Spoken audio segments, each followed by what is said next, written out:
SER Podcast. A veces no hay mensaje en la botella, a veces no hay más cera que la que arde. Los libros son las ventanas del cuerpo. La vida se parece a un tatuaje de calaveras y estrellas. Los abres y a través de ellos entra en ti la luz. A veces el amor fue solo un juego, a veces fui de cara y salió cruz, pero tuve el valor de encender otro fuego y después de las sombras viniste tú. La ventana de los libros, con Benjamín Prado. Esto de hoy en la ventana de los libros es tan especial que no sé muy bien por dónde empezar. Benjamín Prado, buenas tardes. Buenas tardes, es un buen empiece. Es un buen empiece, ¿verdad? Emma Vallespinos, buenas tardes. Hola, ¿qué tal? Bienvenida a la ventana de los libros. Germán Solís, subdirector de la Escuela de Escritores. Tú querías estar aquí un día como hoy, ¿verdad? Claro, por supuesto. Tú querías estar, bueno, por supuesto, déjame que cuente a los oyentes del por supuesto de dónde viene. Luego El hablamos entusiasmo, el entusiasmo. Fíjate que no te he preguntado ni por el concurso de esta semana, ya luego elegiremos el relato ganador, claro que tal, sí. que es muy importante, muy bien. Yo no sé si es algo que llevamos en nuestro ADN, no sé por qué tenemos esa manía, pero nos encanta hacer listas y clasificar, escoger favoritos, números, tal.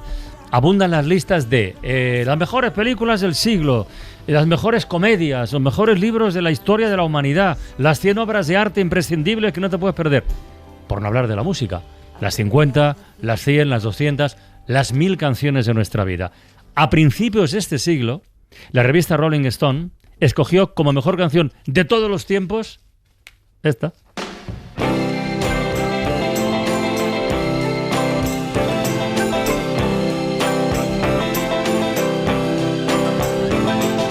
Once upon a time you dressed so fine, threw the bumps of dime in your prime.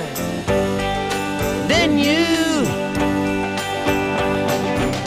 people call, say beware doll, you're bound to fall. You thought they were all kidding you.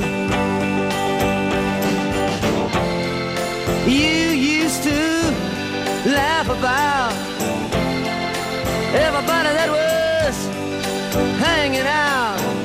Now you don't talk so loud. Now you don't seem so proud about having to be scrounging your next meal. How does it feel? How does it feel to be without a home? Like a complete unknown,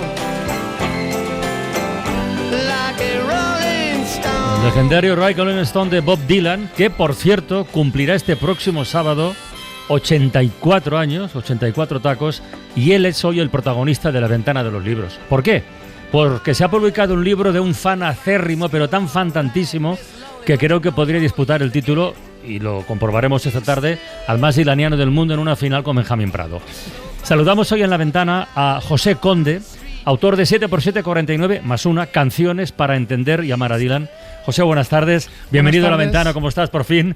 Buenas tardes. Yo también tenía muchas ganas de estar aquí, Sí. como el compañero, así que muchísimas gracias por invitarme. Y ya si me pones la Rolling Stone de entrada, es decir, es lo máximo. Bueno, pero es lo que toca, ¿no? Si tratamos Sí, de sí. ordenar un poquito. ¿Tú qué criterios has seguido para escribir este libro? Porque divides en distintas categorías las canciones de Dylan. No voy a preguntarte por qué lo escribes, porque está Sí. claro que es por la devoción por el personaje. ¿Qué criterios has seguido para ordenar algo que, como dice Benjamín en el prólogo del libro, no admite una sola interpretación común? Correcto. Dylan es lo que cada uno quiera pensar de sus canciones. Entonces, ¿tú qué criterios has seguido? Pues yo el criterio que he seguido es procurar escoger canciones que abarcaran el máximo de su carrera, porque quería hablar de sus distintas etapas y hablar de las distintas temáticas que él ha utilizado a lo largo de su carrera, que son variadas. Hay 7 como he escogido yo, pero podrían ser 50. Y con ese criterio, yo siempre lo digo a mis amigos, no son mis mejores 50 canciones de Dylan. Ajá. Son canciones que me permiten, esta estructura me permite hablar de muchas cosas que a mí me interesan de Dylan y hablarlas según él las ha contado a lo largo de toda su carrera, no solo del principio o de una época concreta. Canciones sociopolíticas, de desamor, metafísicas, de amor, sobre personas célebres, sobre la muerte y las joyas. Y las joyas. Que las joyas debe ser lo más subjetivo de todo. Las joyas ¿no? sí son subjetivas. O son compartidas las joyas de Dylan, Benjamín. ¿Hay derecho a elegir las mismas o no? ¿O cada uno tiene posibilidad de hacerlo? Yo creo que una de las características más famosas de Dylan es la infidelidad absoluta que se ha tenido a sí mismo, tanto con respecto a su propia carrera. Bastaba que hiciera 3 discos geniales folk para que se pasara al rock, bastaba que hiciera 3 obras maestras en el rock para que se pasara al country, bastaba que pasara al country para que se pasara a la música religiosa, en fin, el gospel y demás, ¿no? Como a las propias canciones. Una de las cosas que suelen ocurrir en los conciertos de Dylan es que empieza una canción y la gente se queda callada hasta que llega el estribillo. Entonces cuando llega el estribillo la reconoce y dice ¡ah! Esa. Shooting Star y tal, ¿no? Porque las cambia de manera tal, de manera que un tipo que se es tan infiel a sí mismo no puede esperar fidelidad de los demás. Ese sería un primer baremo para saber quién es más dylaniano de los dos. Es una chorrada lo que digo. Perdona, vamos a ver. ¿Cuánta gente de aquí que tenga una hija llamada Dylan? Escucha, no vale un hámster ni un canario, una hija. Eso es trampa. No. Yo voy a otro baremo. ¿Cuántas veces lo habéis visto en directo? Yo lo he visto entre 15 o 20, más o menos. Yo lo he visto como 50 veces, pero lo he visto muy, pero que me he ido a verlo. ¿Con qué tono lo ha dicho, además? No, porque soy más mayor que él. No creo, ¿eh? Me he ido a verlo a Nueva York, me he ido a verlo a Dublín, me he ido a verlo a París. Pero has ido profeso a ver a Dylan. O sea, has viajado para ver a Dylan. Absolutamente. ¿Y tú, Germán? Yo he viajado, pero pocas veces, a Francia, invitado además. En España sí lo he visto muchas veces, no sé si 8 o 9, pero no tengo un hijo que se llama Dylan, no he viajado tanto como Benjamín. Pero yo llevo versos de Dylan tatuados en Oye, los es verdad, brazos. por favor, no los había visto nunca. ¿Y qué versos son, Germán? Pues mira, It's Getting Dark es el comienzo de Knocking on Heaven's Doors. Es una, bueno, no voy a contar la historia, tiene que ver con mi hijo, que tiene tatuado a su vez el siguiente verso de la canción. Y claro, uno se levanta viendo It's Getting Dark todos los días en su brazo izquierdo. To Dark to See, que es el que tiene mi hijo, y yo he estado un poco mal rollo, necesito otro verso de Dylan que compense. Entonces está Not Dark Yet, que es una de sus últimas canciones de uno de los últimos de la última etapa. Bueno, pero tú lo de llamar a las puertas del cielo lo reivindicas, ¿no? Lo reivindico, no es la canción que me reivindico, pero por supuesto.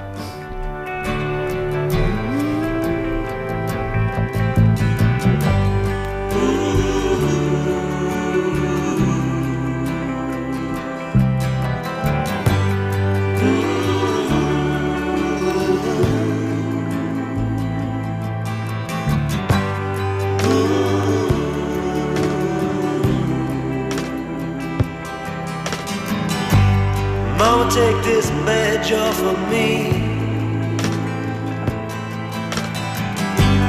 I can't use it anymore. It's getting dark, too dark to see. I feel I'm knocking on heaven's door. Knock, knock, knocking on heaven's door. Knock, knock, knocking on heaven's door. Knock, knock, knocking on heaven's door.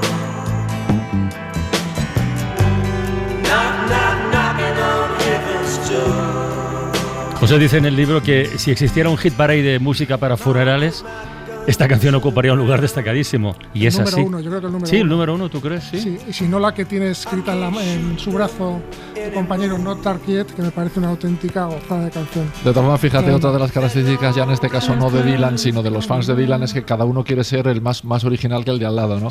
En esto batió récords, ahora que escucho esta canción, Javier Marías, que le gustaba mucho Dylan, y un día me dijo, no, mi disco favorito de Dylan es Pat Garrett y Billy the Kid. Le dije, tío, es instrumental. De verdad, tu disco favorito de Dylan es un disco en el que solo hay una creo que 2 canciones con letra, ¿no? Cada uno quiere ser más original que el de al lado, ¿no? Knock, knock, knocking on heaven's door. Knock, knock, knocking on heaven's door. A ver, cambiamos de escenario. Capítulo de canciones metafísicas.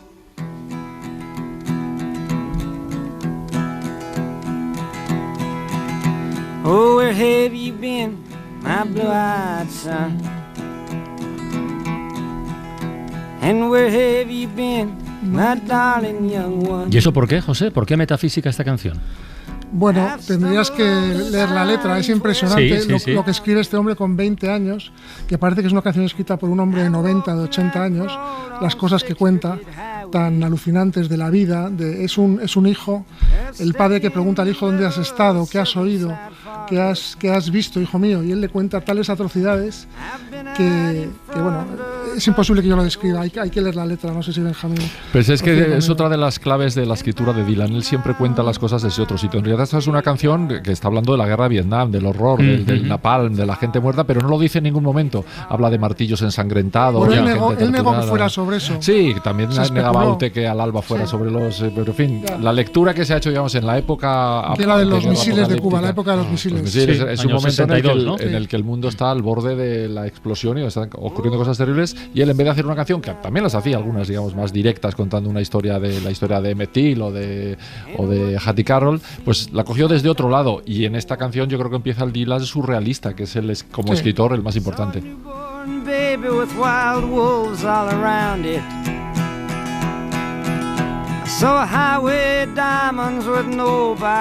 Tres acordes, y nada más. Sí, es verdad. Pero qué letra.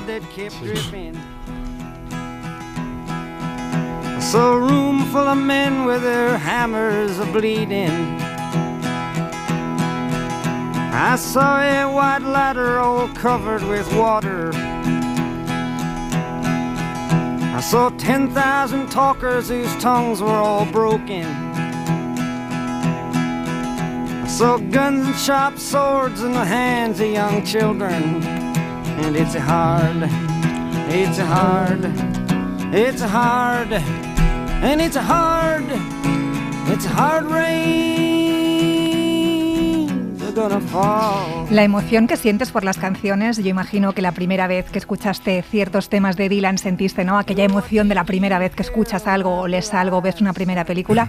¿Eso lo mantienes intacto? ¿Es posible o a la fuerza de irlo escuchando se va un poco, ¿no? Esa pasión de las primeras veces? Bueno, a mí hay canciones concretas que me llegan siempre, porque además procuro escoger para cada momento la canción adecuada, que es otra cosa que el vastísimo catálogo de Dylan te permite escoger todo tipo de posibilidades, si estás contento, si estás triste, si estás hundido, si estás separándote, si estás enamorándote. En todas esas situaciones puedes encontrar una canción de Dylan que te acompaña. Entonces, en ese sentido, a mí me emociona siempre que lo escucho, y porque siempre procuro escoger la canción que necesito en ese momento.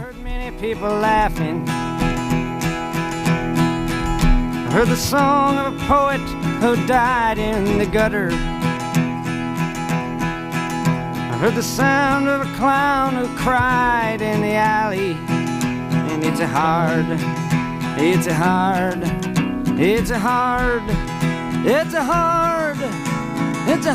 rains are gonna fall. Hizo una versión Brian Ferry de esta canción muy chula, Sí, o que a mí al menos me bonita, gusta mucho. Pero has hablado de canciones Cierto. para momentos donde te enamoras o te separas o estás a punto de separarte, y esta en concreto... Ahora cuentas la historia.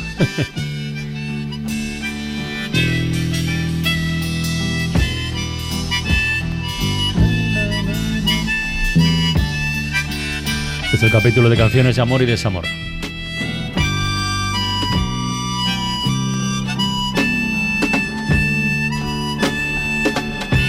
Canción del año 75, Sara.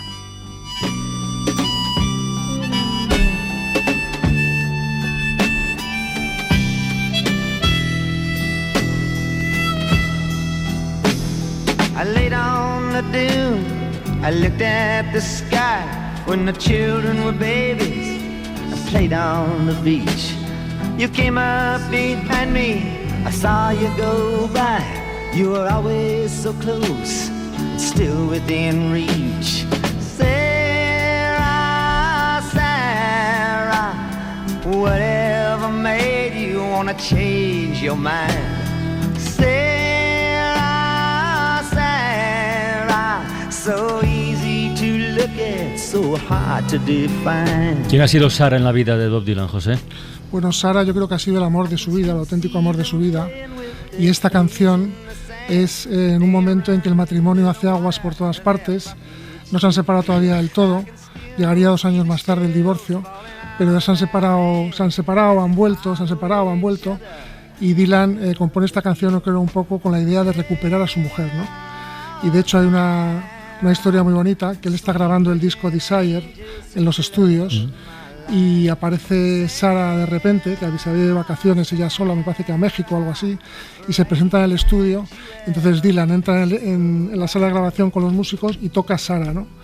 Y entonces lo cuenta, no sé si es el productor o uno de los ingenieros, que el silencio que se hizo en la sala fue impresionante, porque era como él diciéndole a su mujer, que estaba detrás de los cristales: Sara, te quiero mucho, hemos tenido todo esto, podemos arreglarlo. Y bueno, luego creo que tuvieron un pequeño reencuentro, pero que duró poco. Es una canción para mí de las más maravillosas de amor escritas jamás por nadie. It's all so clear, I could never forget. Sarah, Sarah, loving you is the one thing I'll never regret. Oye, José, ¿tú cuándo escuchas a Dylan por primera vez? ¿Con cuántos años, por curiosidad? Pues yo creo que fueron 11 o 12 años. No lo escuché, lo oí, se lo contaba el otro día no es lo mismo. A Emma, lo oí en un guateque de mis hermanos. Yo tenía 5 hermanos mayores y yo, el pequeñajo, siempre estaba allí pululando cuando hacían estas historias, y en una de esas pues oí un tipo berreando que me sonó como algo que no había oído jamás. Digo, ¿quién es este tipo que no canta, aúlla? Entonces me fui al tocadiscos, estos cuadrados que teníamos todos, los Philips, esos rectangulares que eran una birria de tocadiscos. Vi un single que estaba vacío y ponía Bob Dylan Like a Rolling Stone. Y entonces esa fue la primera vez que oí a Dylan, me impactó muchísimo. No sé si me gustó o no me gustó, pero me impactó. Y luego desde ahí, bueno, yo estaba entonces, era muy jovencito, 11, 12 años, preadolescente, estaba en los Beatles, François Hardy, este tipo de cosas, los Brincos. Y ya dejé de escucharle hasta mi mayoría de edad, que fue cuando empecé a seguirle ya al día a día, ¿no? ¿Y tú, Benjamín, la primera vez? Yo en este disco. Yo llegué a mi casa, puse un aparato faro que me habían regalado mis padres, y salió Dylan cantando Hurricane, de este disco que está en 1976, creo, ¿no? Sí. Por lo tanto, yo tenía 15 años aproximadamente. Y esa canción me hizo darme cuenta inmediatamente de que eso era algo que nunca había oído, y no he dejado ni un minuto. Ya empecé a darle la time para comprar otros discos, para comprar libros. No he parado, o sea, me causó un impacto tremendo porque entendí que era una novela con música detrás, ¿no? Es verdad eso. ¿Qué es lo que es? Es verdad. Una película realmente. Sí. Pistol shots ring out in a barroom night. Enter Betty Valentine from the upper hall.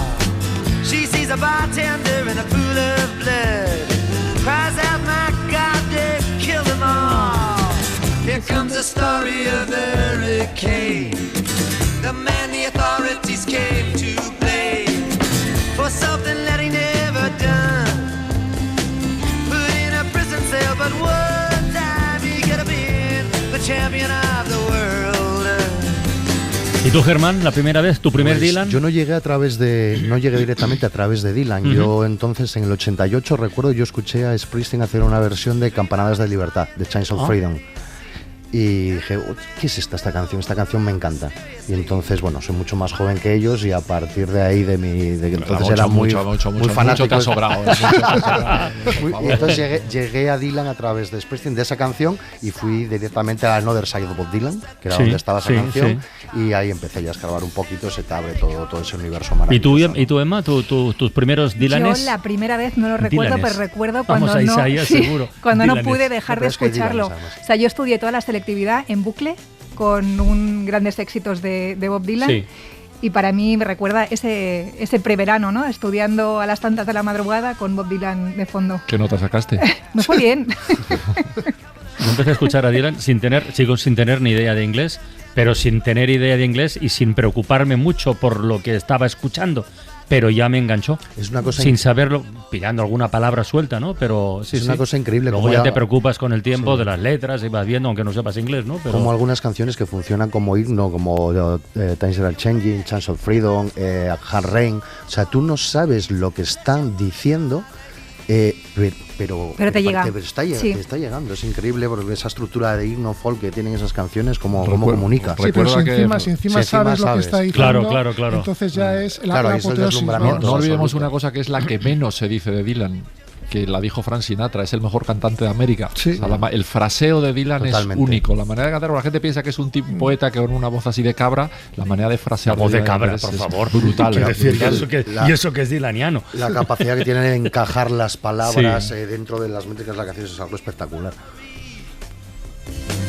And though this man could hardly see, he told me, could I identify the guilty man?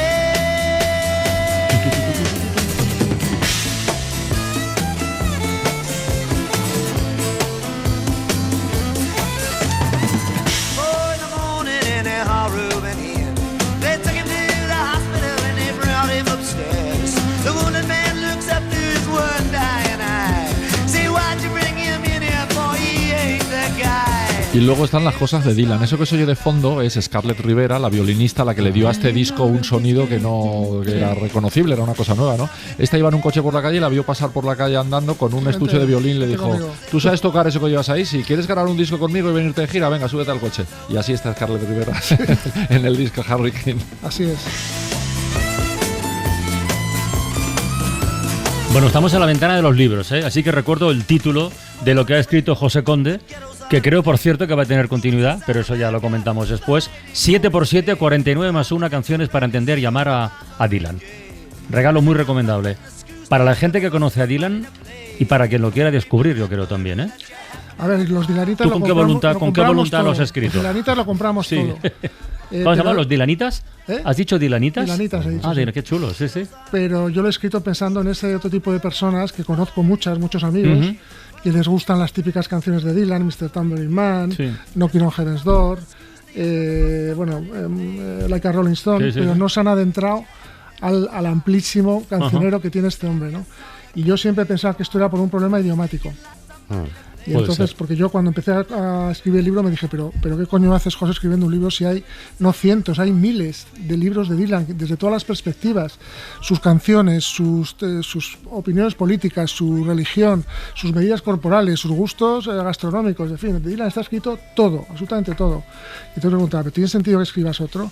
Y entonces yo creí o quise encontrar un hueco para escribirlo para esas personas que les gusta la música, que les ha gustado algunas de Dylan, pero no han entrado a fondo. Si yo consigo explicarles las canciones desde un punto de vista muy pasional y muy subjetivo, sin ninguna pretensión doctoral ni de este tipo, que también hay muchos catedráticos y profesores que han escrito, pues a lo mejor consigo introducirles, les inoculo a Dylan en vena y a lo mejor consiguen seguir esa vía. Y por eso digo, para entender y amar a Dylan. Muy pretencioso, pero es lo que intenté. No, pretencioso, está muy bien. Remember you said you saw the getaway car, sneaking like the playboy with the law. Think it might have been that fighter that you saw running that night. Don't forget that you are white. Tengo un amigo, un ex compañero de TV3 que se llama Jordi Mushi, que si está escuchando la radio, y si no le diré que se ponga el podcast después, estará llorando de emoción ahora mismo. Y esto no ha terminado, ¿eh? How many roads must a man walk down before you call him a man?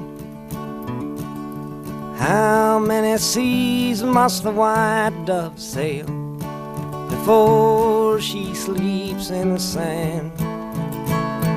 Yes, and how many times must the cannonballs fly before they're forever banned? The answer, my friend, is blowing in the wind. The answer is blowing in the wind. Vaya atracón de Dylan nos estamos dando hoy en la ventana de los libros. ¿Por qué lo hacemos? Por dos motivos. Bueno, uno es una excusa y el otro es una cosa más sólida. La excusa, o la coartada, es que Dylan cumple 84 años el próximo sábado y lo que trae este asunto a la ventana de los libros es que estamos hablando de un libro. 7x7, 49 más 1 canciones para entender y amar a Dylan, de José Conde, con el que estamos descubriendo cosas que no conocíamos. ¿Esta canción de verdad la escribió, como tú dices en el libro, en 10 minutos? Esto no puede ser. Eso dicen, yo no estaba presente. Pero a ver, datos. Pero de alguien eso. lo ha contado, algún amigo de la 10 época minutos. del Viles, dice, estaba conmigo, sí, estábamos en un café o en su casa, no me acuerdo ahora mismo, dice, empezó a garabatear allí cosas y tal, no sé cuántos, y cuando salió se fue al Gertz Folk City, que era uno de los clubs de tocaba, la tocó, y claro, dice, yo aluciné, y el resto de la gente que había allí también alucinaron, porque esta es la canción, yo creo que más conocida de Dylan, y la que le encumbró definitivamente como el rey del folk. Ha triunfado hasta en misa, que la cantaban las monjas. Y el nuevo apóstol, el nuevo apóstol de la fe folk empezó a ser a raíz de esta canción, y yo creo que a partir de ahí Dylan ya se desató como compositor, porque no había compuesto muchas canciones hasta entonces, y vino lo que ha venido después. Fíjate además, antes lo que comentabas, y con razón, de la barrera idiomática para meterse más o menos en el mundo de Dylan. Esta canción, por ejemplo, en Cataluña, Emma no me dejará mentir. Pide la Serra, yo la creo, cantaba, ¿no? la ha cantado un montón de gente, Gerard Quintana también, pero la letra de esa canción, per quants carrers l'home haurà de passar abans de poder descansar, eso es de lo primero que aprendimos ya a edades tempranísimas. Sí, la hemos cantado en el coro, yo creo. Sí. Oye, lo de los 10 minutos además es un clásico de Dylan. Yo le hice una entrevista para Rolling Stone a Leonard Cohen y me contó la siguiente historia. Me pregunta Dylan, estoy un día con Dylan y me dice, oye, esto de canción tuya, Aleluya, a mí me encanta, la estoy cantando en directo. De hecho, ¿cómo? Y dice, esto es una canción, una estructura rarísima, tardé una semana, tuve un manuscrito, lo dejé unos meses, después lo retomé. Yo ya le empiezo a mirar y veo que el tío empieza a aburrirse. Sí, bueno, después se tuvo un segundo manuscrito en el que yo intenté incluir y ya el tipo empieza a mirar el reloj, la hora en el reloj. Y digo, bueno, pues nada, y así es como le escribí, un largo proceso de 2 años. Dice, hay en el último disco tuyo una canción que se llama Ayanay. ¿Tú cómo hiciste esa canción? Y el tipo dice, y lo peor es que te das cuenta que ahora dice, sí, unos 5 minutos. Así que se ve que lo de los 5 minutos en Dylan es un clásico. Mara Torres, buenas tardes. Saber que vendrás, saber que estarás. Mara ha sido muy de monjas, ¿eh? La guitarrita. Esa es mi primera conexión con Dylan. ¿Tu primera conexión con Dylan es esa? Con esta canción de misa Partiendo que cantábamos, los pobres, la paz. Claro, es que Dylan tuvo su época religiosa también, que ya, es una... Ya te digo, sí. Que no sé si sería de las mejores o de tus preferidas. A ver, en su momento a mí me decepcionó muchísimo esa etapa. De hecho, ha decepcionado en muchos momentos a mucha gente que luego se ha reenganchado otra vez, porque no hay más remedio.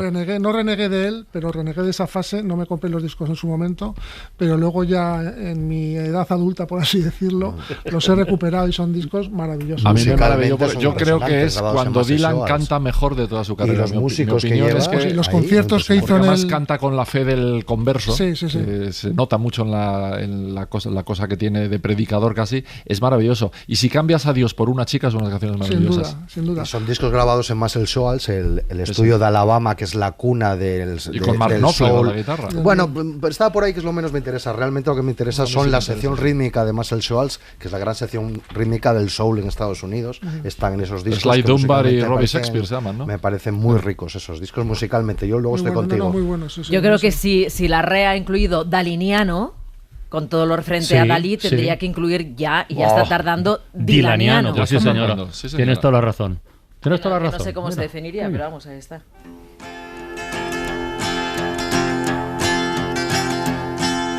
Hey, Mr. Tambourine Man, play a song for me. I'm not sleepy and there's no place I'm going to. Hey, Mr. Tambourine Man, play a song for me. In the jingle jangle morning, I come following you. Though I know that evening's empire has returned into sand, vanished from my hand, left me blindly here to stand, but still not sleeping. Esta canción la calificas directamente de obra maestra ya sin medias tintas ni nada, ¿no? Sin duda, bueno, sí, sin duda. Esta canción además, que ha tenido, como muchas de Dylan, 50.000 interpretaciones, como muy bien dice... Sí, lo apuntas en el libro, ¿eh? Las canciones que han tenido más versiones y si te parecen no solo mejor. versiones, sino interpretaciones, de lo que quiere decir la canción, ¿no? Al principio se pensó que el Mr. Tambourine Man era el camello, ¿no? El camello al que tú le decías, tráeme algo que estoy necesitado, ¿no? Luego había otras interpretaciones menos ilegítimas, por así decirlo, o tocando lo ilegítimo, y parece ser que él quería referirse, el Mr. Tambourine Man sería ese señor de la pandereta que es la musa que a mí me trae las canciones, ¿no? Metáfora. Una metáfora sobre ese ser o esa, no sé qué, ese ente que hace que las canciones surjan y que yo las recoja y las escriba, ¿no? Y luego también eso explica otra cosa que pasó con Dylan, que fue que él se hizo famoso cantando sus canciones. Esta canción la cantaron los Byrds, tuvieron un exitazo tremendo, y de ahí salió después el deseo de escuchar a Dylan, que su casa discográfica, que era Columbia, hizo una serie de discos, recuperó sus discos poniendo Nobody Sings Dylan Like Dylan. Nadie canta a Dylan como Dylan, y ahí empezó él a significarse como cantante. Pero que es verdad. De hecho, la versión de los Byrds fue el primer número 1 que tuvo Dylan jamás. Eso es. En la versión de los Byrds, y él alucinaba, decía, no me lo puedo creer, la gente la baila y ha sido número 1 y es Mr. Tambourine Man. Y él alucinaba con la versión. Mr. Tambourine Man, play a song for me. In a jingle jangle morning, I come following you. Oh, you might hear laughing, spinning, swinging madly across the sun. It's not aimed at anyone, it's just escaping on the run. And but for the sky, there are no fences facing. And if you hear vague traces of skipping reels of rhyme to your tambourine in time, it's just a ragged clown behind. I wouldn't pay it any mind. It's just a shadow you're seeing that he's chasing. Hey, Mr. Tambourine Man, play a song for me. I'm not sleepy and there is no place I'm esta going cualidad de to. himno de las canciones que de repente dejamos. ¿Cuántas habías que no dejabas una canción sonar tanto tiempo sin interrumpir? Bueno, es que pisar a Dylan es casi pecado mortal. O sea, hay que andar con mucho cuidado. Yo estaba pensando, por cierto, en la hora de la ventana de los libros hay una cita y un compromiso todas las semanas, que es el concurso de relatos en cadena, y de hecho nuestro invitado José Conde nos va a ayudar a elegir el relato ganador. Y fíjate, la frase que dejamos la semana pasada para construirla podría ser una frase de una canción de Dylan. Sabía a soledad, pero también a paz. Sí. Y dice, bueno, y a partir de aquí, que no tengo ni idea. ¿Por qué? ¿Por qué pones mala cara? Mira, porque me parece una frase... Ya ha salido el que truflo aquí. Me parece una frase muy difícil precisamente para iniciar los relatos, porque no tiene una buena sonoridad esa frase. No tiene una buena sonoridad. Sabía soledad, pero también a paz. ¿Por qué no tiene sonoridad? Enhorabuena al autor de la frase, que ha entrado en una lista negra en la que también está Mark Knopfler. Bueno, a partir de esta frase, por cierto, hemos recibido esta semana 949 relatos, que es una auténtica barbaridad, y tenemos 3 finalistas a los que vamos ya a saludar. ¡Qué sonoridad! Relatos en cadena. Una historia en 100 palabras para un premio de 6.000 euros.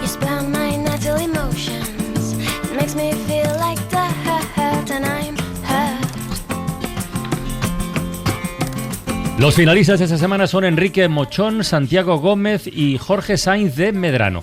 Enrique es jubilado de Renfe, cumple 63 años el próximo mes de junio, vive en Puerto Sagunto, en Valencia, y ya nos contó en su día, porque es veterano, que le dio por escribir en la segunda edición de este concurso, que mira que ha pasado el tiempo ya.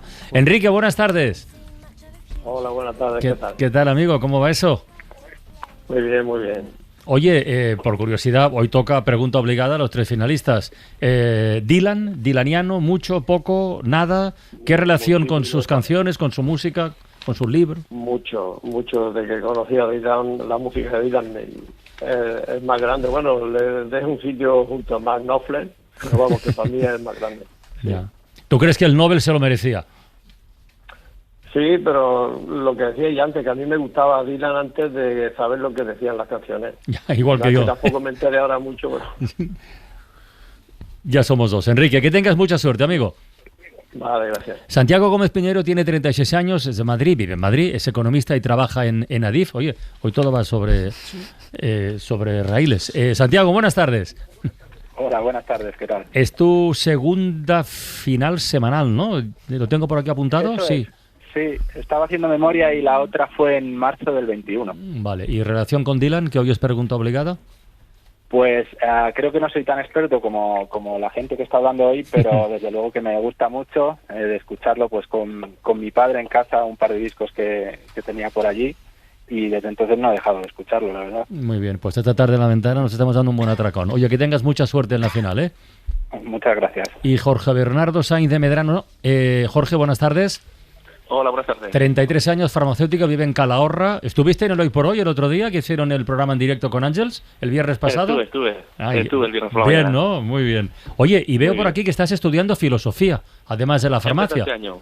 Sí, empecé este año, por pasión. ¿Y qué tal? ¿Qué tal se da? Bien, de momento muy contento, divertido. Vale, y lo de Dylan no sé si es muy filósofo o poco. Hombre, algo de filósofo tiene. ¿Tu relación con Dylan, sí. con el mundo Dylan? Poca, muy poca. Utilizaba sus canciones para aprender inglés, pero poco más. Pero poco, nada, pues oye, aquí contra gusto no hay disputas.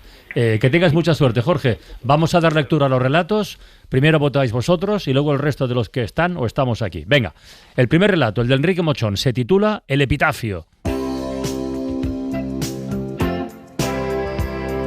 Sabía a soledad, pero también a paz, y estaba tallado con un clavo en una laja de arenisca. Aparte de recoger los datos personales, el texto resumía la vida de su autor, hablando de una infancia feliz en su pueblo natal, de los amigos que allí tuvo, de cómo se hizo adulto, logrando entonces un éxito social que llegó a angustiarlo, hasta acabar perdido, por azarosos motivos, en aquella isla desierta.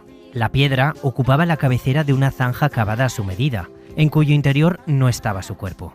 Era solo cuestión de tiempo, nos dijo él mismo, con gesto tranquilo, cuando llegamos a rescatarlo. Me parece muy original a dónde se lo ha llevado Enrique, ¿no? Porque yo insisto que esta no era una frase fácil. No lo es. Y me parece que cómo resuelve con esta historia del náufrago adelantándose a su propia muerte con ese epitafio me parece muy original. Muy bien, pues vamos con el segundo relato, el de Santiago Gómez, que lleva por título Renacer. Sabía a soledad, pero también a paz. El mismo sabor de su juventud cuando, encerrado en el baño de la casa familiar, dejaba su imaginación volar muy lejos con el humo de los cigarrillos furtivos. Una imaginación tan desmesurada como incapaz entonces de concebir al viejo gris que ahora, muchos años después, lo mira desde el espejo. «No estarás fumando, abuelo», escucha decir al otro lado de la puerta. «Tranquila, cariño, que ya salgo», responde él apurando la calada, aturdido de repente por los latidos de un corazón rejuvenecido por la fantasía de encontrarse con una vida distinta al otro lado de la puerta. Pues, la imaginación es libre. Y todo lo que coge en 100 palabras, ¿no? Toda una vida y esa reflexión sobre el tiempo, sobre el paso del tiempo, todo concentradito aquí en estas 100 palabras. Muy bien, pues vamos con el tercer relato finalista, el de Jorge Bernardo Sainz de Medrano, que se titula Huir.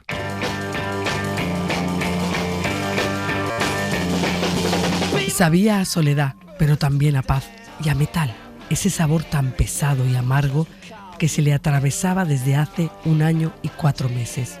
Salió de la ciudad hacia el puerto de los Tornos como si esas carreteras abandonadas le condujeran también lejos de su vida. Puso su viejo casete de los Who y aceleró tratando de huir, buscando que el pasado no dejara sonar al presente. Al llegar al mirador bajó del coche y como quien no se asusta ya de vislumbrar a la muerte, se encendió un cigarrillo y jugó a dibujar figuras de humo. Qué importante, lo decimos muchas veces, no acabará bien, pero aquí es clave. O sea, es que está contado de una forma muy sutil, es un enfermo de cáncer, y la clave está en este título de huir, ¿no? Para retratar toda la emoción que está viviendo ese personaje en ese momento. Vaya 3 relatazos, una semana más, ¿eh? Joder, qué nivelazo tú, de verdad. Pero hay que elegir uno. Y nos tenéis que ayudar vosotros, Santiago, Enrique y Jorge. O sea que al lío. A ver, Enrique, ¿tú por quién votas? Va. Yo lo echaba a cara cruz. Es verdad, he cogido Huir de Jorge Bernardo. Huir, muy bien. A ver, Santiago, ¿tú por quién votas? Yo he votado por el primero, por el epitafio. Por el de Enrique, muy bien.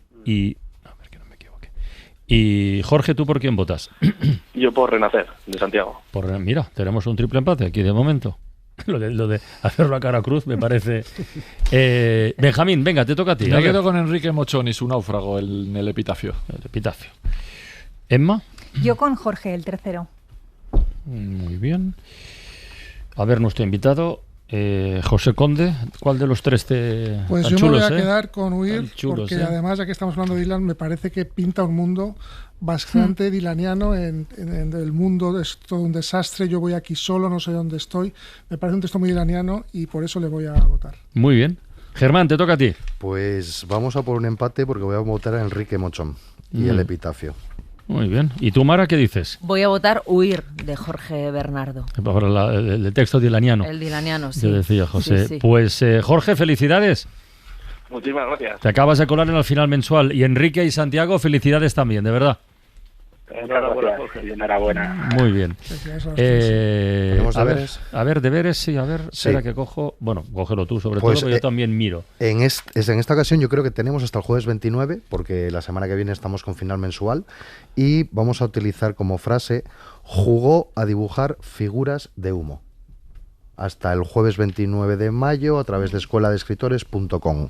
Jugó a dibujar figuras de humo. Muy bien. Que es la última frase de... Es la última.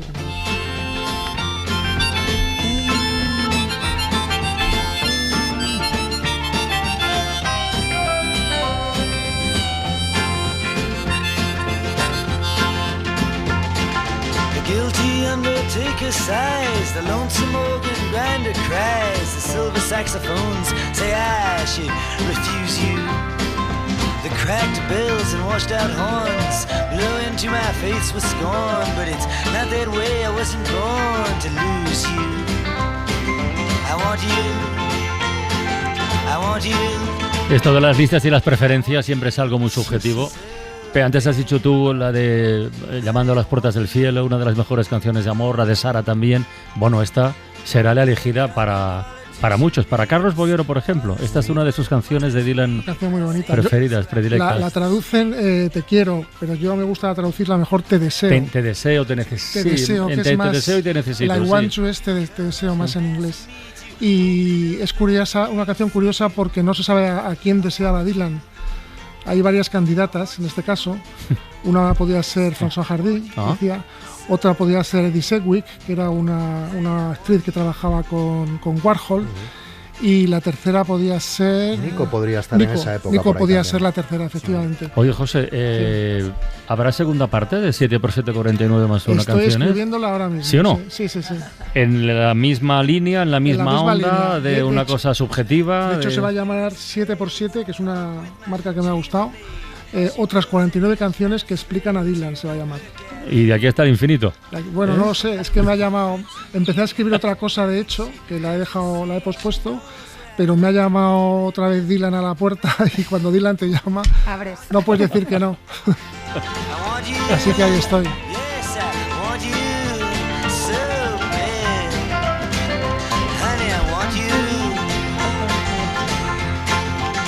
Y cuando llama el faro, pues hay que encender la luz. ¿Qué vamos a hacerle?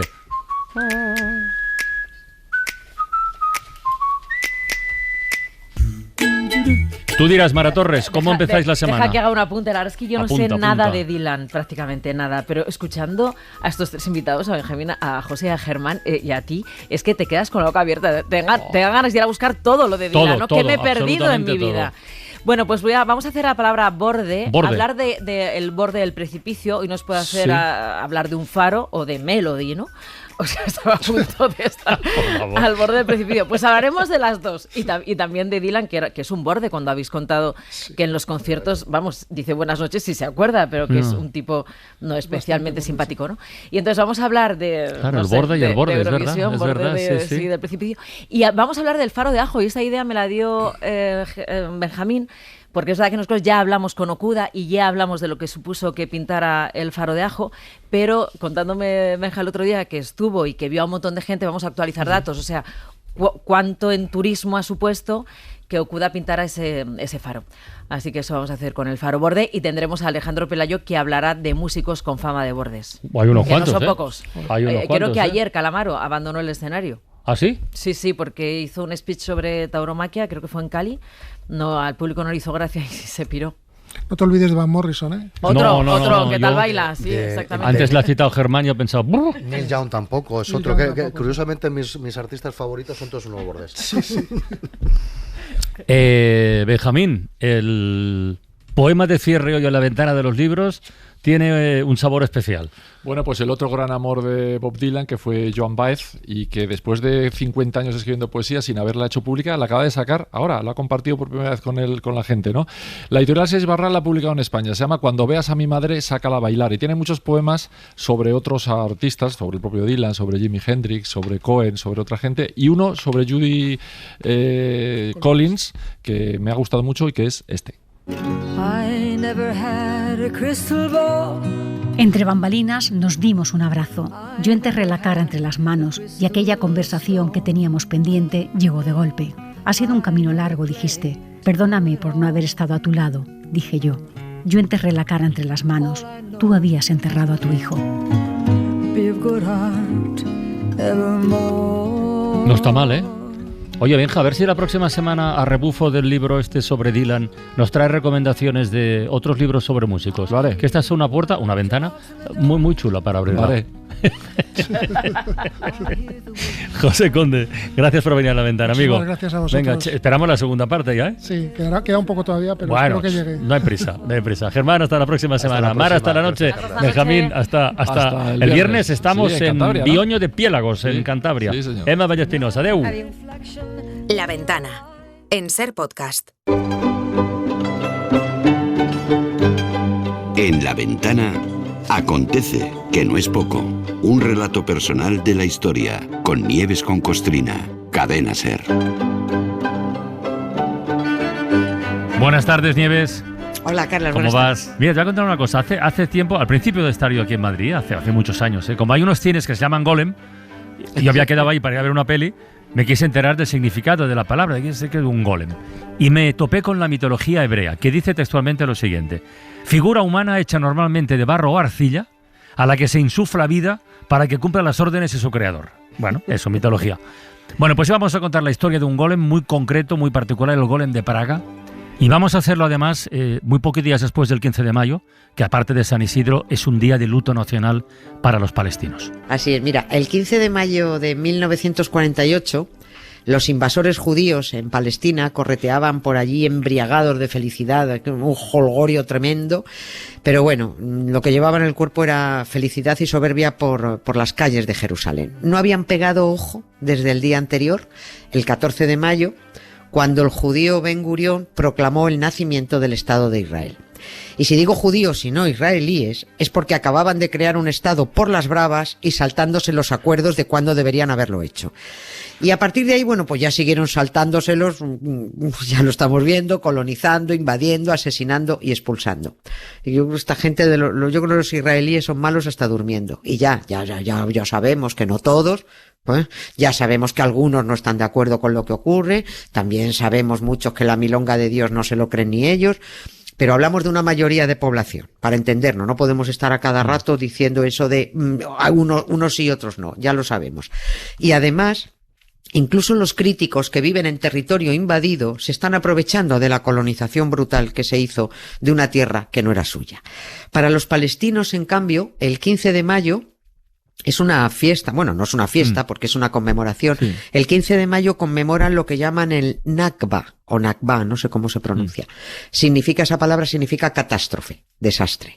Es el día de luto nacional en Palestina, porque aquel 15 de mayo de 1948 se oficializó a ojos del mundo el derecho de los judíos de empezar a expulsar a los palestinos de su tierra. Fueron expulsadas de sus hogares las primeras 700.000 personas.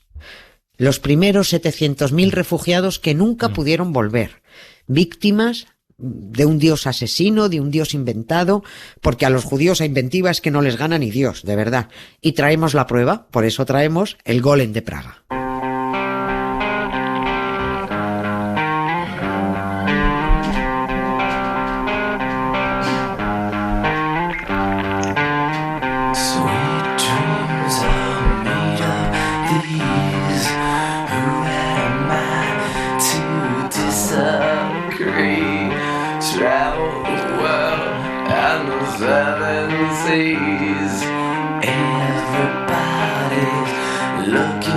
Some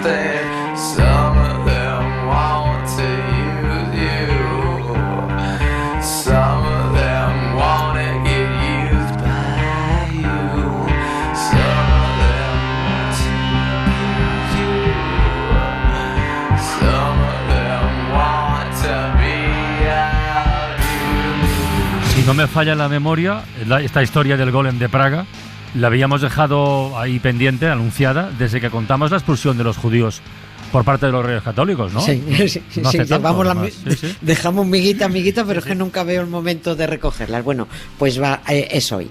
Lo que están haciendo ahora los judíos es cobrarse una venganza inmisericorde por siglos de rechazo en toda Europa. Dios no existe, pero ya sabes que es la excusa para todos. Ya sabes lo que dijo Voltaire, porque tú alguna vez lo has recordado. Sí. Quienes pueden hacer que creas cosas absurdas pueden hacer que cometas atrocidades. Y eso es lo que llevan siglos haciendo judíos, cristianos y musulmanes. Convencer a la gente para que crean cosas absurdas y así conseguir que cometan atrocidades. Atrocidades cometieron los cristianos contra los judíos en nombre de su Dios, y ahora los judíos cometen atrocidades en nombre del mismo Dios. En la Europa del siglo XV y XVI, los cristianos se inventaron los conocidos como libelos de sangre. Sí. Estuvimos hablando de ellos, donde decían que los judíos secuestraban niños, los sacrificaban y utilizaban su sangre en los ritos judíos de Pascua. Estos disparates que los curas se inventaron y que los cristianos se las creían a pie juntillas, que todavía se las creen, que porque no pueden ser más ignorantes, pero se las creen, es lo que llevó a esos cristianos a cometer atrocidades asesinando a judíos. Y para desmentir uno de esos absurdos libelos de sangre, un rabino de Praga se inventó otro bulo para así salvar la vida de sus colegas judíos. Y aquí empieza la bonita historia del golem de Praga. El golem es una especie de muñeco hecho de barro, es un muñeco tosco, grandote, muy feo. Bueno, quien haya visitado Praga, seguro que muchos oyentes lo han hecho, se habrá topado con referencias al golem en distintos lugares, ¿no? Está además en las tiendas de regalos, que yo no he estado nunca, pero me lo han contado. Están en todas las tiendas. Tú pones el golem, están en todas. Es como las cabecitas de Mozart en Viena, en las tiendas de regalos, con la Torre Eiffel allí. Bueno, pues allí está, por todas partes está el golem de Praga. El cuento se fabricó de la siguiente manera. En la Praga del siglo XVI acusaron a los judíos de haber secuestrado a un niño cristiano para sacrificarlo. Ante la amenaza que se veía venir sobre los miembros de la secta judía, un rabino que se llamaba Judá Leví se inventó que había tenido un sueño donde Dios o quien fuera le ordenó fabricar un ser artificial. El rabino Judá pidió ayuda a otros dos colegas rabinos. Los tres se fueron a orillas del río Moldava, que es el que pasa por allí por Praga, fabricaron un muñeco de barro muy grande. Era un muñeco así como parecido al Increíble Hulk, pero en vez de color verde, pues era de color marrón fango porque era de barro. Y dieron 7 vueltas alrededor del muñecajo, los tres rabinos, recitando sortilegios del Génesis. En concreto, recitaron el versículo 7 del capítulo 2, que dice: Entonces formó Yahvé al hombre del polvo del suelo, e insuflando en sus narices aliento de vida, quedó constituido el hombre como alma viviente. En fin, o sea, hechicerías. Tras esto, el rabino que llevaba la voz cantante escribió en la frente del muñecajo la palabra Emet. No Aemet, Emet, sin la. Sí, el Aemet habría que habérselo escrito en la frente a Amazon. Aemet. Sí, bueno, pues en el muñecajo escribió la palabra Emet, que en hebreo significa verdad. Y en ese momento el golem cobró vida y recibió el encargo del rabino de encontrar al niño cristiano de cuya desaparición se estaba acusando a los judíos.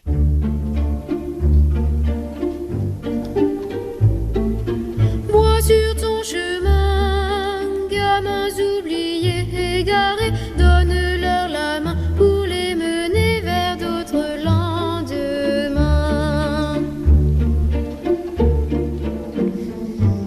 Sans cœur de la nuit, odeur d'espoir, ardeur de la vie, sentier de gloire. Y el cuento, imagino que sigue diciendo que el golem efectivamente localizó al niño, ¿no? Lo encontró. Claro, era el objetivo, sí. Claro, lo encontró. Y el golem se presentó con el niño en brazos, ese muñecajo de barro, en pleno juicio que se estaba celebrando contra los judíos acusados de haber asesinado al chavalín cristiano. Pero como a los niños los carga el diablo, pues allí el chavalín contó la verdad. El chavalín cristiano confesó en aquel juicio que en realidad había sido su padre el que le obligó a esconderse en el sótano de su casa para conseguir la ejecución de los judíos. Bueno, así fue como el golem de Praga salvó a la comunidad judía y todos están contentos. Y aquel ser informe, grandote de barro, se quedó a vivir con los judíos en el gueto de Praga.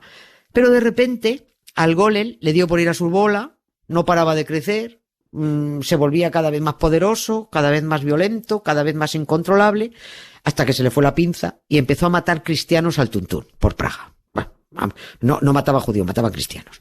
El golem sembró el pánico en toda la ciudad de Praga porque era un cuerpo sin alma. Y entonces el rabino Judá Leví, el cuento muy bonito, se vio obligado a intervenir de nuevo. Recordemos que en la frente del golem el judío había escrito la palabra Emet, que significa verdad. Y lo que hizo ahora para desactivar al muñegote fue borrar la primera letra de la frente. Borró la palabra E y quedó la palabra Met, que significa muerte. Y el golem fue y el golem murió. Claro, bueno, mira. Sí. Bueno, cuento contra cuento, no está mal. Mira, sí, oye. Sí. Pero yo no sé, ¿a ti no te recuerda todo esto de fabricar un ser sin alma grandote? Estoy pensando hace rato, la criatura del Dr. Frankenstein. Claro. El libro de Mary Shelley, vamos. O sea. Totalmente, claro. Que empieza siendo bueno y termina siendo malote y hay que matarlo, pues eso. Qué casualidad, qué monstruitos tan parecidos. Salvo a los fieles simplones que se creen en cosas absurdas para así poder luego cometer atrocidades, suponemos que no hace falta explicar que todo lo narrado es un cuento chino con mimbres judíos. Nada de eso ocurrió porque es una payasada a nivel Dios. Todo esto se lo sacaron de la manga en el siglo XIX. Cogiendo un poquito de una leyenda judía de aquí, otro poquito de allá, otro poquito de Frankenstein.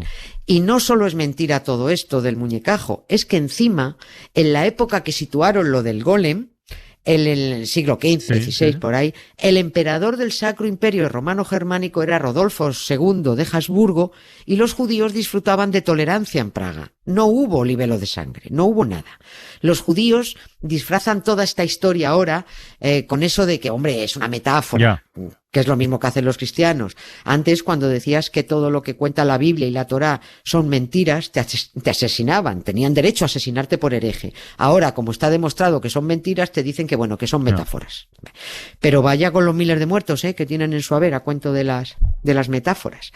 El cuento del golem de Praga, que sigue muy presente entre los judíos, ahora dicen que es una metáfora, que es una forma de explicar la soberbia del ser humano que pretende hacer lo que solo le está reservado a Dios, que es crear al hombre del barro. Porque eso sí hay que creérselo. Fíjate tú, eso sí, que Yahvé o Jehová, sin la madre que parió a nadie, creó al hombre del barro. Pues quedémonos en la historia esta del golem. ¿Se sabe quién se la inventó en el siglo XIX? ¿La del golem de Praga? Sí, se sabe. Y vamos a ver qué secuencia tan creativa y tan loca. A ver. Todo parte de esa antología del humor que llamamos Biblia. Ya sabemos que el protagonista del primer chiste se llama Adán, nombre que procede de la palabra hebrea, tiene la misma raíz de la palabra hebrea Adamá, que significa tierra. Adán, tierra. Adán era el golem. Era un ser informe, de barro, hasta que Dios le sopló por la nariz y ese soplido fue el que le dotó de alma y de espiritualidad. Además de la Biblia, los judíos tienen el Talmud, que esto ya no es que sea esto que he dicho, de un compendio de chistes, no. El Talmud, esto es ya una enciclopedia, donde se recogen de forma muy chistosa todas las discusiones y debates de los rabinos sobre leyes, tradiciones, parábolas, narraciones, que es lo que vendría a ser una tertulia donde todo Dios opina de todo, o un grupo de WhatsApp. Bueno, pues esto ya lo inventaron los judíos y lo recogieron en esa enciclopedia chistosa en los siglos III, IV y V. Es extensísima.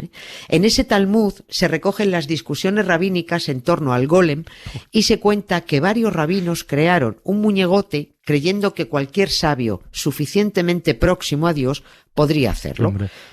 Claro, pero claro, lo de hacer el boca a boca, eso ya solo podía hacer los jefes. Y se supone que por eso los muñecos de barro un día se descontrolaban, ¿no? Porque como no tenían alma, pues ahí está. No tenían alma. El único muñeco de barro con alma era Adán, y por eso lo hizo el boss. Este cuento de los rabinos y el golem, recogido hace 15 siglos en el Talmud, lo sacaron de la enciclopedia lo convirtieron en verdad verdadera en Polonia, el cuento empezó a correr como si de verdad hubiera ocurrido, luego trasladaron el cuento de Polonia a Praga, luego lo pusieron por escrito a mediados del XIX y luego lo corrigieron y lo aumentaron a principios del siglo XX, añadiendo al golem lo del niño cristiano sacrificado y la persecución de judíos en Praga que nunca tuvo lugar. Y ya está, colorín colorado. Claro, si calificas esto de idioteces supersticiosas que solo pueden creerse los ignorantes, si dices que sus libros sagrados son un compendio de disparates puestos en fila, si dices que no han demostrado ni una sola de sus mentiras, y si dices que los muñecos, me da igual que sea la Macarena o el Golem, son eso, muñecos, te dice que es falta de respeto. Mire, vayan ustedes todos a pastar, judíos, cristianos y musulmanes, y dejen de cometer atrocidades en nombre de sus absurdos dioses. Salakadoola, michakaboola, bibbidi-bobbidi-boo. Put them together and what have you got? Bibbidi-bobbidi-boo. Salakadoola, michakaboola, bibbidi-bobbidi-boo. It'll do magic, believe it or not. Bueno, habrá que descansar un poquito, ¿no, Nieves? Sí. Pues venga, muchas gracias, cuídate Carlas. mucho. Lo que queda del día. Con Isaías Lafuente. Hay noticias, Isaías, que son como las bombas, tienen Claro que efectos sí. retardados. Eso es. Bueno, el Festival de Eurovisión efectivamente fue el sábado, pero uno abre la ventana y sus ecos todavía siguen vivos. Sí. Hoy lunes. Israel se situó en cabeza desde el puesto 20 gracias al televoto y estuvo a punto de ganar hasta el último minuto. La polémica se ha colado en todos los rincones y ha llegado incluso a la política y a la diplomacia. Un ministro del gobierno de Israel ha publicado un mensaje adjuntando las votaciones populares en España del Festival de Eurovisión junto a una fotografía de Pedro Sánchez y un texto que dice: la bofetada se ha escuchado en Jerusalén. ¡Chúpate esa coyote espacial! Pedro Sánchez ha respondido con la siguiente declaración. Creo que nadie se llevó las manos a la cabeza cuando se inició hace 3 años la invasión de Rusia a Ucrania y se le exigió la salida de competiciones internacionales y también el no participar en Eurovisión. Y por tanto tampoco debería hacerlo Israel. Israel debería ser expulsada del Festival de Eurovisión. Puede parecer un poco desproporcionado, ¿no? Dice, como está matando a miles de personas, pues ahora se quedan sin Eurovisión. Bueno, pues no sabemos si es exagerado o no, pero por lo menos es consecuente. Mariola Cubels se sintió orgullosa de la respuesta que dio Televisión Española ante las amenazas de la UER de sanciones si se hacían comentarios políticos durante la emisión. Yo estoy profundamente orgullosa de la tele pública, de que se saltara a la torera la petición, la exigencia de la Unión Europea de Radiodifusión, la verdad. No solo no le hizo caso, sino que además arrancó con el comunicado en pantalla y abrió el informativo con los últimos muertos. No era fácil distanciarse, no era fácil posicionarse. Yo me quedé estupefacta en principio con lo del televoto, hasta que tú ves claramente el complot que hay, cómo es ese tongo, cómo tantas fuerzas distintas han conseguido ese televoto. Y me parece fundamental dejar claro que no es el voto de los españoles. Decía Mariola que era una decisión que no era fácil y le hemos preguntado por qué. No es nada fácil salir de los postulados de la UER, porque la UER nos deja fuera de un entramado televisivo de largo alcance que va más allá del Festival de Eurovisión, que habla de intercambio de imágenes entre las teles europeas, que es, por ejemplo, fundamental en los informativos. Aparte de la audiencia, porque a mí la audiencia ahora mismo me parece irrelevante. No, es que si nos vamos de Eurovisión perdemos el 50% que tuvo. Bueno, mira, es que por favor, ¿me estáis comparando la magnitud de la tragedia con tener esa cuota de audiencia? No. El espectáculo televisivo tuvo una gran audiencia, mucha gente siguió el festival en directo, otra no mostró interés porque no le gusta sencillamente, y el interés de algunos como Pop esta mañana nos decía, era no verlo como acto de protesta. No, porque mi casa se boicotea. De hecho, en mi casa hubo una fiesta que la gente pretendía que fuera de Eurovisión. Entonces, la gente llegó y dijo, vamos a ver Eurovisión. Y dije, yo aquí no sé Eurovisión. Boicot absoluto. Por el tema de Israel. Israel, hombre, claro, pero qué vergüenza es esta. Es que se está planteando muy mal Eurovisión. Esto tenía que ser al revés, porque ha quedado claro que Eurovisión es alta política internacional. Yo lo que haría sería, yo soy un cantante y me dicen, oye, ¿quieres venir a Eurovisión? Digo, vale, explícame, ¿qué pactos tienes con los países para que te vote su jurado? Y luego, ¿cuánto dinero vas a invertir en bots para que sea voto de público. No, pues vamos a meterle ahí un buen millón de euros, tal. Te garantizamos un puesto entre el 1 y el 10. Y dices, vale, pues voy y canto. Pero que sea así, o sea, que caretas fuera. Bueno, pues es una idea, por lo menos a considerar. Y mientras la representante de Israel tocaba la victoria el sábado por la noche, a esa misma hora Israel volvía a bombardear Gaza. Más de 100 muertos solamente durante la gala. Soporté las cosas que nadie soporta. Y ese es el lado más dramático. Hemos tomado hoy café con Beatriz Lecumberri. Ella fue corresponsal de la SER en Jerusalén desde el año 2014 a 2020 y ahora desde Planeta Futuro del País está contando lo que ocurre en Gaza a través de los testimonios que le van mandando sus contactos, sus amigos desde la Franja de Gaza. Testimonios que, nos decía, hablan de las heridas del alma. Están las heridas visibles y están las invisibles. Estos son 100 gazatíes que cada día se juegan el tipo para ir a los refugios, para ir a ver a las familias, al encuentro de la gente que tiene problemas. A veces les llaman, a veces no.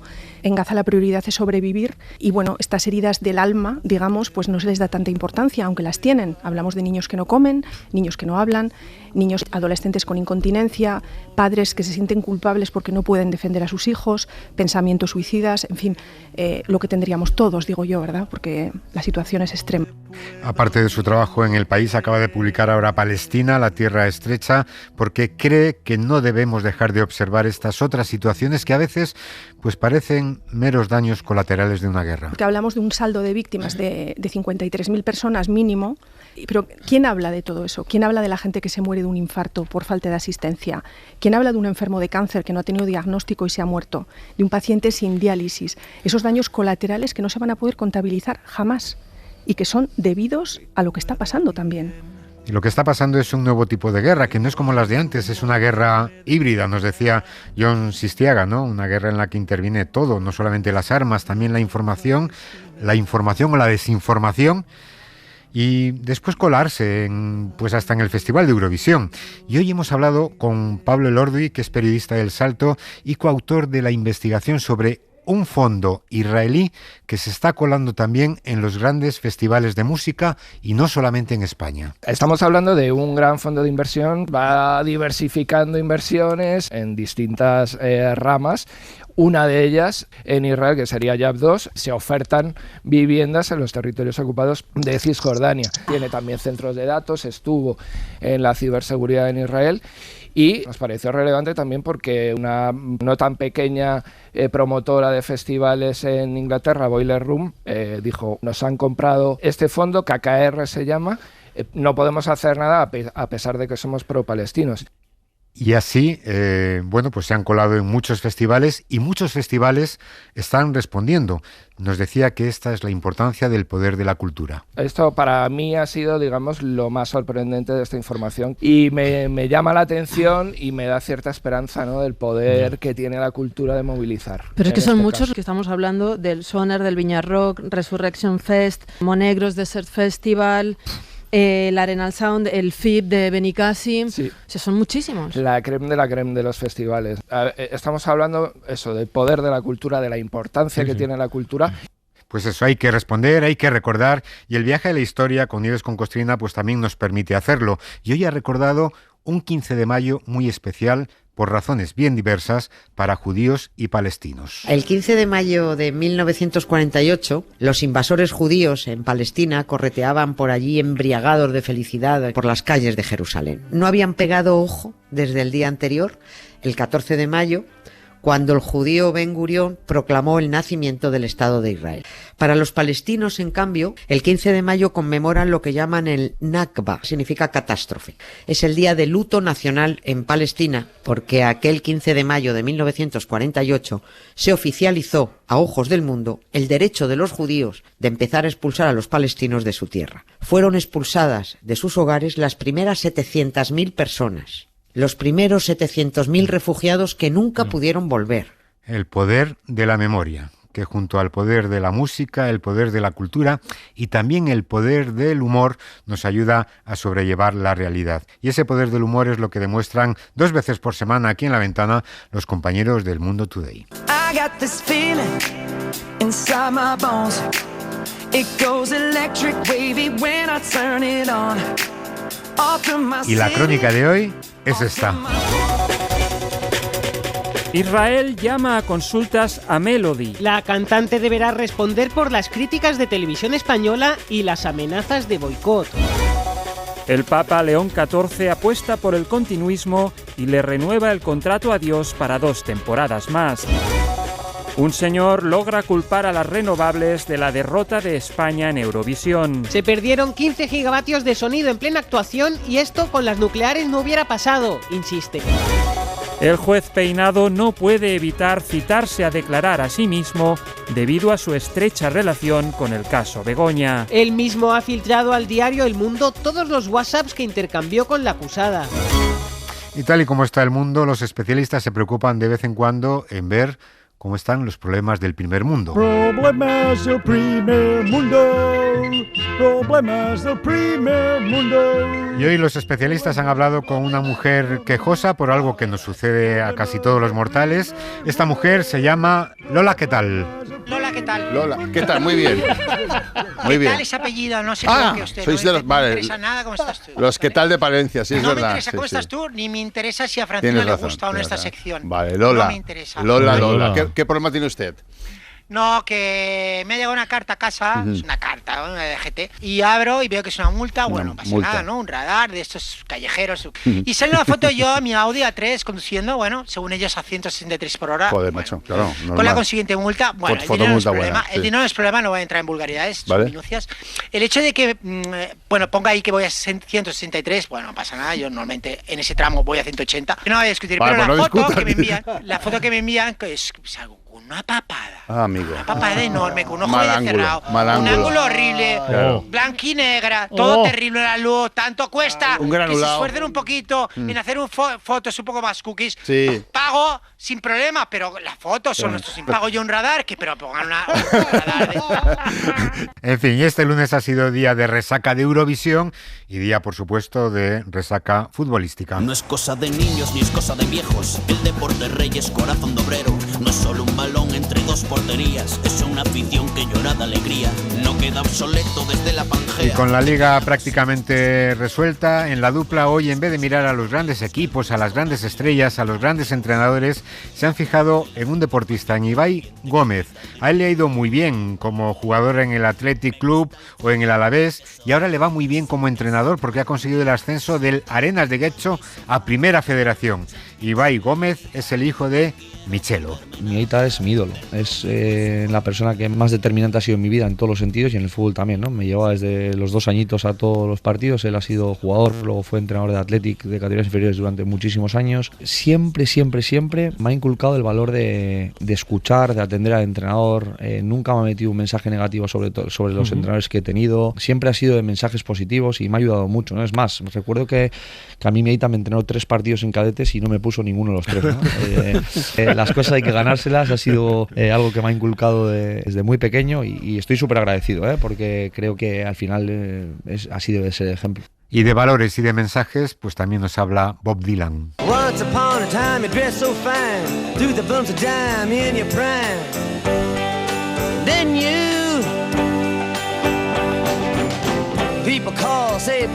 Bob Dylan, que cumple 84 años el próximo sábado y hoy lo hemos celebrado con un libro 7x7, 49 más 1, canciones para entender y amar a Dylan. Y lo hemos hecho con su autor, José Conde, que cree que Dylan siempre tiene una canción para cada situación. Bueno, a mí hay canciones concretas que me llegan siempre.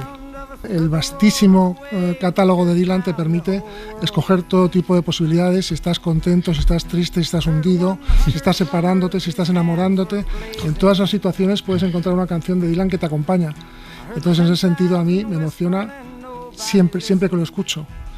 Y claro, con José aquí pues ha habido una disputa sobre quién es más dilaniano o dilanita. Bueno, y lo de Benjamín Prado y Germán Solís. No, perdona, vamos a ver. ¿Cuánta gente de aquí que tenga una hija llamada Dylan? Escucha, no vale un hámster ni un canario, una hija. Eso es trampa.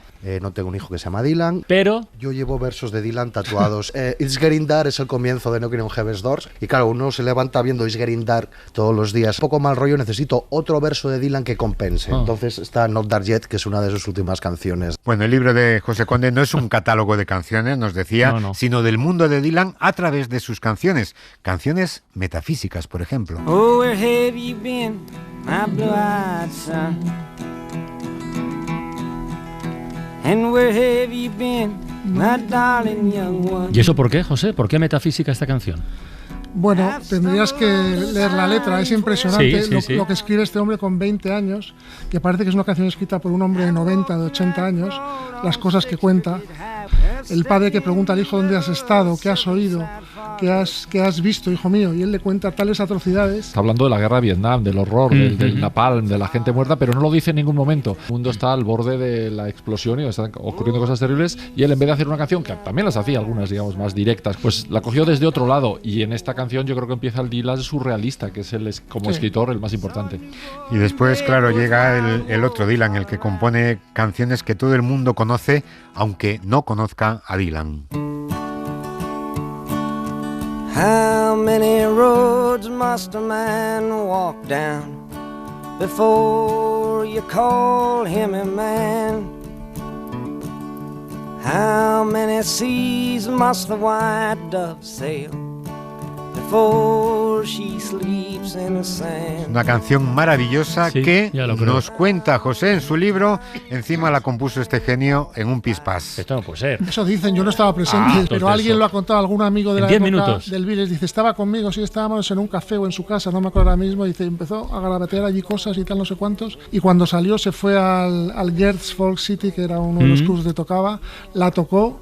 Y claro, dice, yo aluciné y el resto de la gente que había allí también alucinaron, porque esta es la canción, yo creo que más conocida de Dylan, y yo creo que a partir de ahí Dylan ya se desató como compositor, porque no había compuesto muchas canciones hasta entonces, y vino lo que ha venido después.